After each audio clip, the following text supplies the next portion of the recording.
Bonjour, j'espère que vous allez bien. Je vous retrouve dans cette vidéo parce que aujourd'hui j'ai envie de vous expliquer pourquoi est-ce que je suis passionnée par le personal branding. Alors, pour pouvoir vous raconter ma passion du personal branding, il faut que je vous raconte un petit peu mon histoire. Donc déjà, j'ai un parcours assez atypique, puisque j'ai commencé par faire des études de commerce. J'ai commencé par être commercial, donc pour un magazine. Donc je vendais des espaces publicitaires pour le magazine L'Étudiant. Et je me suis très vite rendu compte que ça ne me plaisait pas du tout. Alors j'ai eu envie de reprendre mes études parce que mon rêve c'était de faire un métier artistique. Donc j'ai réuni de l'argent et je me suis retrouvée à faire des études pour être architecte d'intérieur et ensuite créateur de costumes de théâtre et de cinéma. Donc voilà, donc j'ai eu cette activité de costumière dans le cinéma et dans le théâtre jusqu'à l'âge de mes 26 ans, le moment où je suis devenue maman. Et puis après, ce qui est advenu, c'est que j'ai dû réfléchir parce que et puis ensuite, j'ai eu un questionnement important puisque je voulais être maman à 100% et je me suis rendu compte que le métier de costumière, surtout dans le cinéma, correspondait pas à ça. Et j'ai fait un choix qui était celui de changer de voie de façon à pouvoir être avec mes enfants. Et donc à ce moment-là, j'ai repris une activité de commercial et puis très vite, on m'a proposé de faire de la formation et c'est ce que j'ai fait. Et puis de fil en aiguille, j'ai fini par être formatrice puis coach professionnel. Donc on est d'accord, ça fait maintenant 25 ans que je suis formatrice et 15 ans que je fais du coaching professionnel. Mais pour être exact, ma vraie passion du personal branding, c'est pas seulement pour aider les gens à trouver leur voie, étant donné que j'ai eu du mal à la trouver moi-même, euh, mais c'est surtout parce que, en réalité, quand j'étais petite, quand j'étais enfant, j'étais dyslexique, donc différente. Et j'ai été diagnostiquée dyslexique à l'âge de 6 ans. Et très très vite, je me suis rendu compte que être différent dans un univers scolaire, c'était compliqué. Et j'étais très, on va dire, stigmatisée par mes professeurs. Évidemment, j'étais mauvaise en français, mais bien souvent, en réalité, le fait que je sois diagnostiquée comme dyslexique faisait que mes professeurs manquaient complètement d'intérêt, puis surtout n'avaient pas spécialement envie de m'aider à évoluer et à apprendre, etc. Donc j'ai même eu en fin de cinquième, par exemple, dans le conseil de classe, tout le monde s'est mis d'accord pour que je fasse une formation professionnelle et que je devienne coiffeuse. Donc vous comprenez, coiffeuse, simplement parce que j'ai toujours eu les cheveux longs et donc mes profs avaient décidé que je sois coiffeuse. Alors moi, la coiffure, ça m'a jamais intéressée et c'est absolument pas ce que je voulais faire.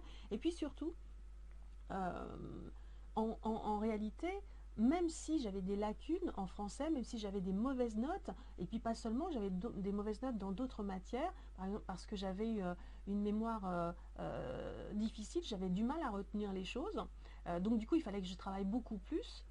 Et donc, j'étais persuadée en mon fort intérieur que malgré ma différence, j'avais du potentiel et que je pouvais faire des grandes choses. Bon, ce qui n'était absolument pas le cas de mon environnement et de mon entourage. Surtout scolaire, mais pas que, parce que évidemment mes parents, on était en 1965 à ma naissance, et mes parents écoutaient ce que mes professeurs avaient à dire, ils étaient eux-mêmes déroutés par la situation, et ils se laissaient berner par ce que les professeurs disaient de moi.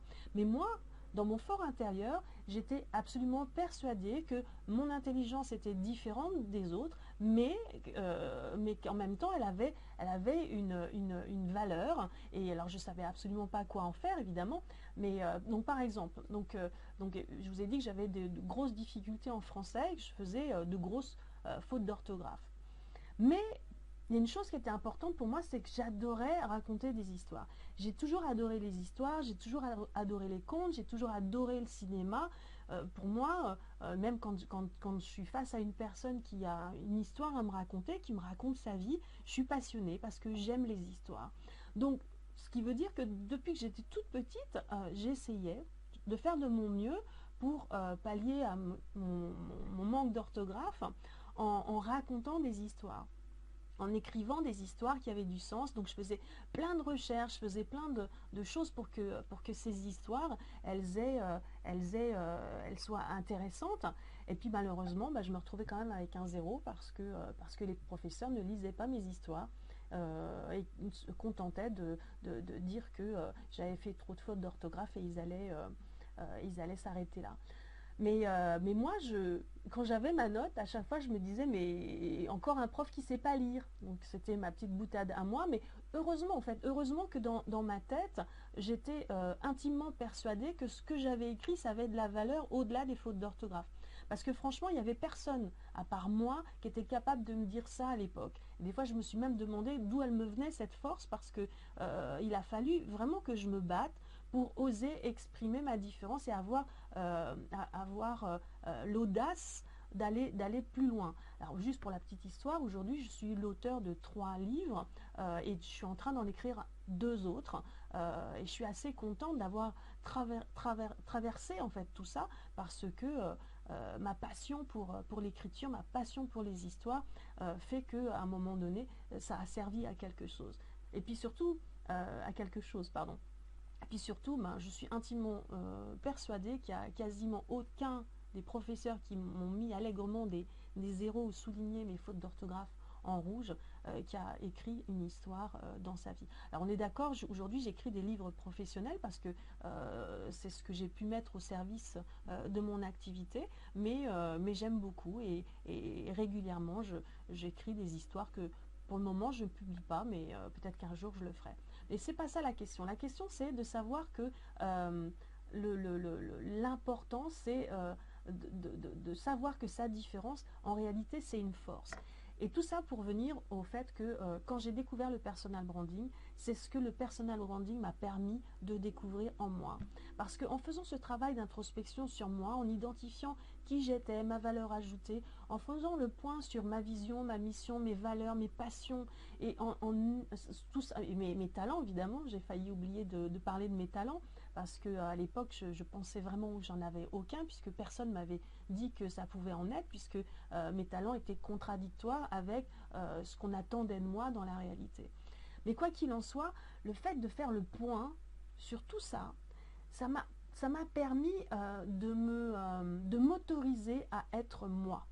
Il m'a fallu attendre beaucoup d'années pour pouvoir m'autoriser à être moi. Parce que moi, j'ai fait la découverte du personal branding en 2006. Et dès que j'ai fait ma formation en personal branding, tout de suite, j'ai fait le personal branding pour moi. C'est-à-dire que toutes les étapes à travers lesquelles je demande aux gens de passer, que ce soit en formation ou que ce soit en individuel, je les ai toutes passées. Et c'est en découvrant le personal branding, en découvrant les réponses à toutes les questions que je me suis posées, tout ça, ça m'a donné le courage d'oser être moi. Et le courage de penser que ma différence était une véritable force. Et en fait, c'est devenu ma mission. C'est-à-dire que c'était tellement important pour moi que j'ai eu envie de faire en sorte que tout le monde puisse bénéficier de cela et oser se dire que quelle que soit sa personnalité, quels que soient ses talents, quelle que soit sa différence, c'est une force sur laquelle il est nécessaire de communiquer pour pouvoir prendre sa place dans son environnement professionnel. Donc voilà pourquoi le personal branding m'inspire autant et pourquoi j'ai vraiment envie de faire en sorte que chacun puisse prendre le temps d'identifier sa valeur ajoutée et d'apprendre à communiquer, d'apprendre à oser parler de lui pour pouvoir prendre sa place dans son environnement professionnel. Voilà, c'est tout ce que je voulais vous dire aujourd'hui et je vous souhaite une excellente fin de journée. Et je vous dis à très bientôt. Ciao, ciao!